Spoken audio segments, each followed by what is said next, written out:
जुहार जय माँ समलेई माँ मंगला हैंडलूम आपको बहुत बहुत स्वागत हार्दिक हार्दिक अभिनंदन। आज देखमा किछिटा आमे गुटे ऑथेंटिक पाट जेंता कि कहा जायसी तीनटा कलर बेस रे देखि देखबा के मिलबा आपनको। आज तक केनसी पाट देखिथिबे गुटे रु जुड़े कलर आसी आमे जेंता कि गुटे डिजाइन के नेगरी गुटे थीम के नेगरी तीनटा कलर कॉम्बिनेशन कराई पारसु। जेंता कि देखुन या पहला तार आंचल बेसटा देखबा के मिली जिबा तापर ब्लाउज पीसटा मैट ब्लैक रे प्लेन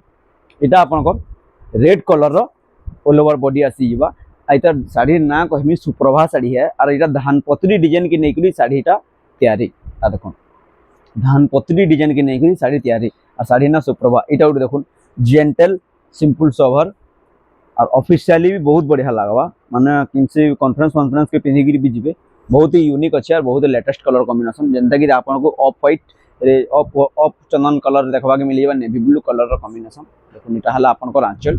इटा आपनकर ऑल ओवर बॉडी लाइट चंदन कलर रे नेवी ब्लू कलर कॉम्बिनेशन रहबा। आर गुटे पीस देखमा तार जेंता कि पूरा ऑथेंटिक आ ब्राइडल कांसेप्ट के नेगरी जेंता कि रामा ग्रीन दे पिंक कलर कॉम्बिनेशन इटा हला आपनकर आंचल इटा ब्लाउज पीस इटा हला आपनकर ऑल ओवर बॉडी देखुन धानपत्री थीम के नेगरी तैयारी कराय छे साड़ी माने बहुत ही जबरदस्त होचे आ एक्सक्लूसिव देखबार लगी हेले माँ मंगला हैंडलूम की नहीं भूलून और माँ मंगला हैंडलूम के आसुन लाइक कमेंट शेयर करबा भी नहीं भूलबे। आज ले एतकी जय माँ समलेई।